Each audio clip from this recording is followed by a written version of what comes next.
Being driven by the President of the Republic. Eh? What an honor. Your Excellency. Being driven by the President of the Republic. No.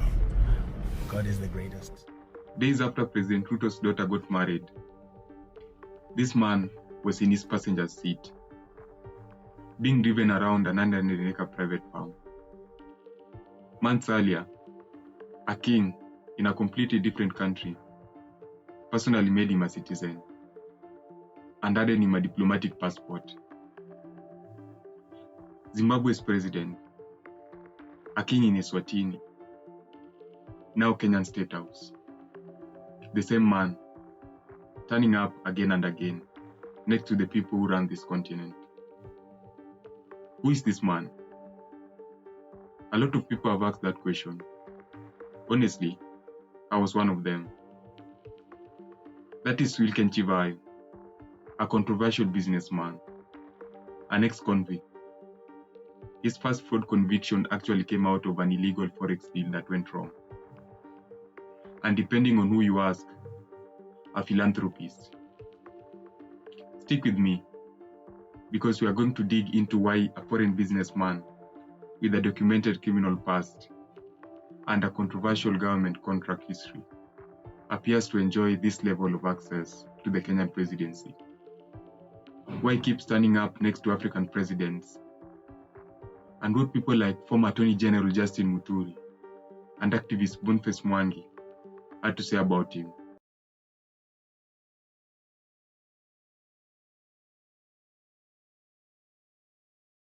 Wicknell Chivayo was born in November 1982 in Chivhu, Zimbabwe. His father died when he was around 10. He was raised by his mother in a house that struggled financially. He left school at 15. His first real job was as a wages clerk at a bus company. This part matters because almost every account of Chivayo's friendly or hostile starts here. Poverty, an early exit from school, a young man with nothing trying to build something. Then, in the early 2000s, it turns. Chivayo was convicted of fraud in Zimbabwe. Reports put the amount at around 837,000 Zimbabwean dollars and sent to Chikurumbi maximum prison. One account from the BBC has him sharing a cell block with Simon Mann, the mercenary jailed over a failed attempted coup in Equatorial Guinea in 2004. So by his early 20s, Wicknell Chivayo already had two things most businessmen never carry at once: a rags to riches origin story and a genuine documented fraud conviction. Both are true. Neither one alone tells you who he is today. After prison, Chivayo went into business. His vehicle was a company called Intertrek Zimbabwe. In 2015, Intertrek was awarded a contract to build a 100-megawatt solar plant in Gwanda, southern Zimbabwe. Reported value, somewhere between 172 and 202 million US dollars. Zimbabwean power plant advanced Intertrek roughly 5 million to get started. Then nothing. No plant. No meaningful construction. Years of silence, while Zimbabwe kept sitting through its own power shortages. In August 2018, police arrested Chivayo. Fraud, money laundering, violating the Exchange Control Act. The allegation, he had taken the advance and the project had gone nowhere. Here is where it gets complicated. A High Court judge threw out parts of that state's case within a year, for lack of merit. The prosecution kept trying anyway. It took 6 years before the matter finally ended in 2024, with Chivayo acquitted. And then it gets stranger. While the criminal case was collapsing, Intertrek was fighting the Zimbabwean government in a separate civil case over the same Gwanda contract. and Intertrek won. The High Court awarded the company roughly 22 million US dollars in damages. Zimbabwe's Supreme Court upheld it. Sit with that for a second. A company accused of taking government money and building nothing ends up being awarded more government money by the same government's own court. Is that proof the original case was weak? Or proof that court moves different when you know the right people? I can't answer that for you. But it's the first place in this story where two completely different explanations fit the exact same facts. By this time, Chivayo had also become closely publicly linked to President Emerson Mnangagwa, which is its own irony, because back in 2018, Mnangagwa himself called Chivayo a fly-by-night briefcase businessman and vowed to see him arrested. A few years later, they were being photographed side by side. And somewhere in here, Chivayo built the brand he's actually most famous for at home. The man who hands over luxury cars like other people hands out business cards. Musicians, churches, sport teams, random people at parties. He's given away so many vehicles that Zimbabwean Twitter practically needs a leaderboard. There are people that say you can't just receive money from people not knowing where the money is coming from. I received your dollar last week. I never asked you. Is this a genuine generous businessman building goodwill, or a very expensive way of buying friends in high places? Honestly, probably both.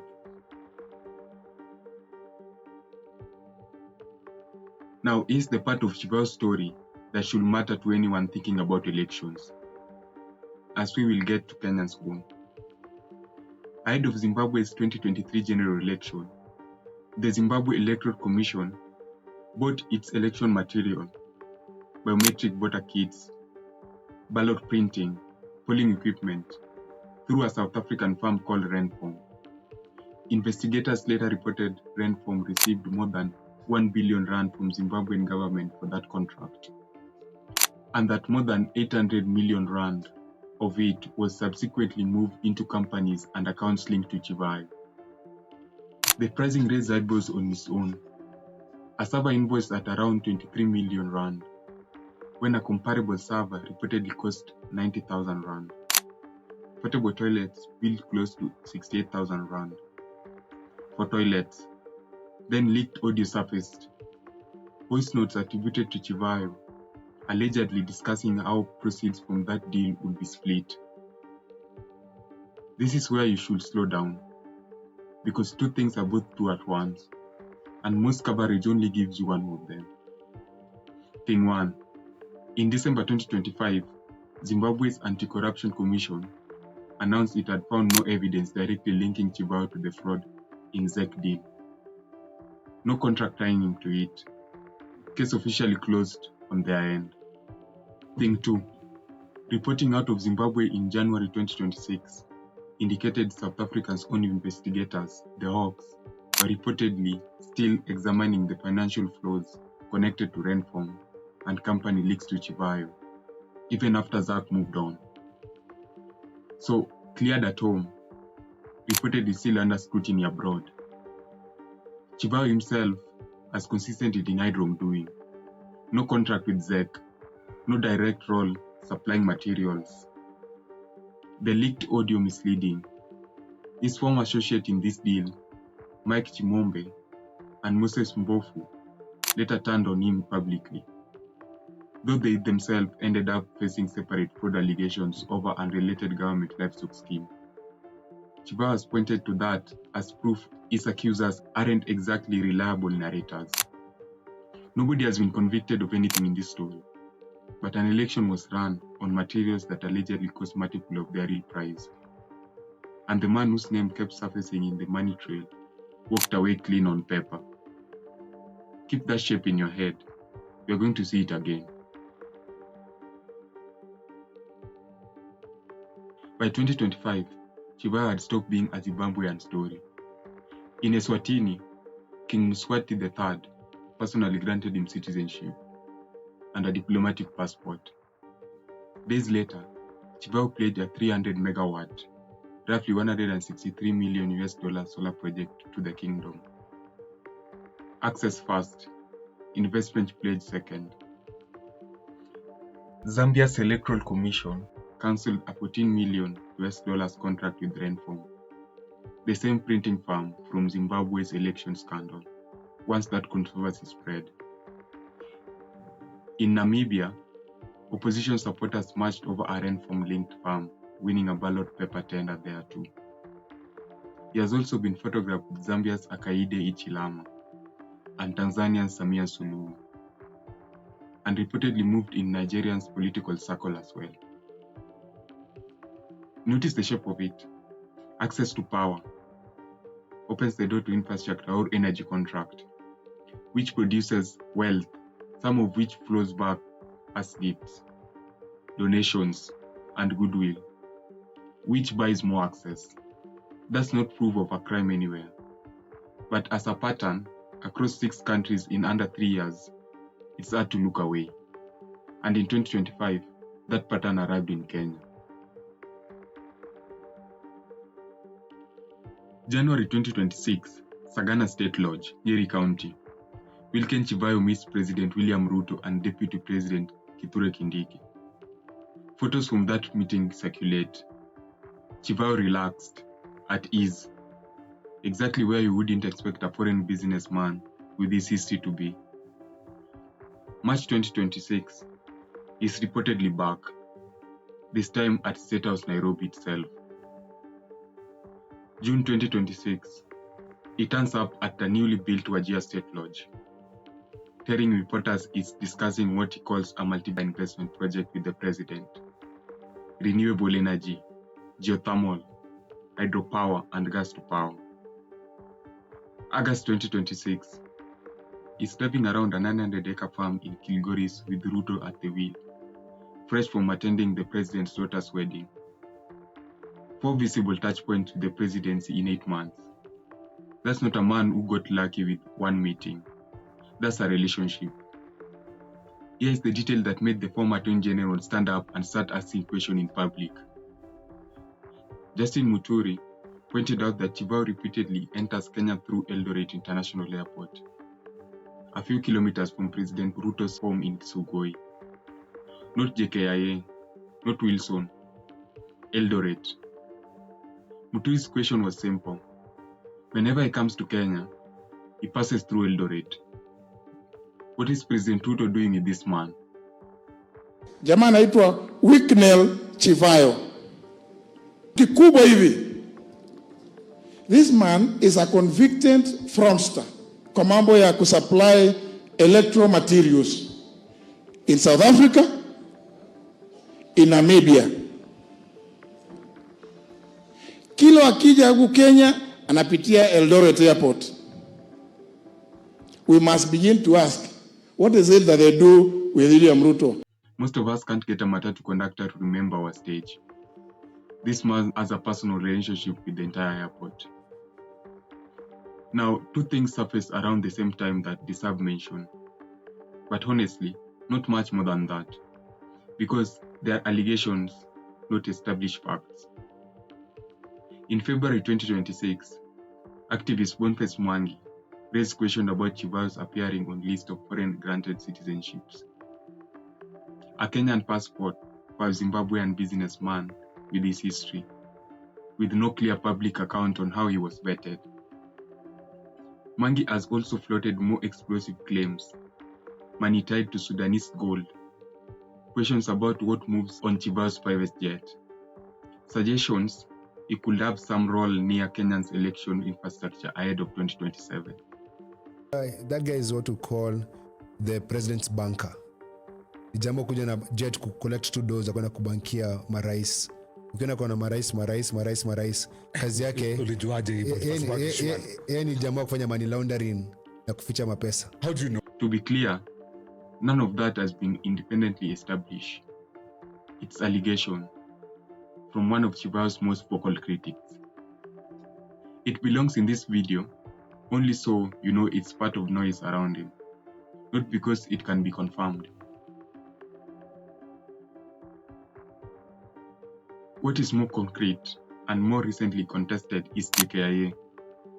In June 2026, reports out of Zimbabwe via the outlet Zim Live claimed Chivayo's company, IMC Consortium Kenya, had joined a consortium with two Chinese state firms to win a stake in the 2.9 billion expansion of JKIA, one of the largest infrastructure tenders in Kenya's history, awarded after the earlier also controversial Adani Group deal was cancelled. Kenya's government didn't let that claim sit unanswered. Transport Cabinet Secretary David Chiltil publicly denied it, said Chivayo's company was never a bidder, was not part of the winning consortium, and that the procurement followed due process. Consumers groups like COFEC weren't satisfied and kept pressing the question publicly. So where does that leave us? A claim that Chivayo is inside one of Kenya's biggest infrastructure deals. A government flatly denying it. Critics unconvinced by the denial. That's not resolved. It's disputed. And I'm not going to pretend otherwise. There is, to be fair, a boring and completely legitimate explanation sitting right next to all of this. In March 2026, Chivayo's company Intertrek signed a 2.5 billion agreement with China's Chint Group for electricity transmission infrastructure across Kenya and Tanzania. Kenya is East Africa's biggest economy, a regional energy market, a genuine place for an infrastructure investor to want to be. Businessmen fly into growing economies all the time. That alone isn't sinister. But here is why the context matters. This isn't a businessman with a clean record showing up to invest. This is a businessman who was, less than 2 years earlier, at the center of inflated election material scandal in his own country, now building unusually close, repeated personal access to the president of a country entering its own contested election cycle. Kenya votes again in 2027. I'm not telling you Wicknell Chivayo has any role in the election. There is no evidence he does. I'm telling you that the last time this exact profile, political access, energy contracts, sudden wealth, election adjustment procurement, played out in full, it happened in the country he just came from. Step back far enough, and Chivayo's story stopped being about one man, and it started being about how power actually moves on this continent. There's a version of him that is genuinely compelling. Lost his father at 10, left school at 15, went to prison in his 20s, built a business empire anyway, gives away cars, funds churches, wants to build power plants across the continent that badly needs power. If that's all true, and part of it clearly are, it's a real story of survival. And then there's another version, a man with fraud conviction in his past, arrested again over a $200 million project that never got built, whose name kept surfacing next to one of the most suspicious election procurement scandals in recent Southern African history, who now holds a diplomatic passport from a king, and unusually close, repeated access to presidents of at least half a dozen African nations, Kenya included. Both of those men are the same. Neither version alone is the full picture. So here is where I leave you. Not with an accusation, not with a defense, with a question. The same one the former Attorney General asked out loud and never quite got an answer. Why does this particular businessman have this particular level of access to African presidents? What exactly is Kenya getting out of this relationship that it couldn't get from an investor with a thinner history? And maybe the most Kenyan question of all, if everything about this is legitimate, why does it keep needing denial? If you like this kind of breakdowns, subscribe. Your subscription motivates me to keep making videos like this.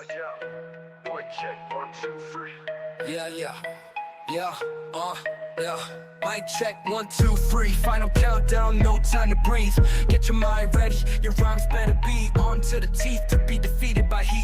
The one they call the GOAT, checkmate on the beat. 跟不上我的节奏 ，word flow，嘴巴闭上肩膀，要往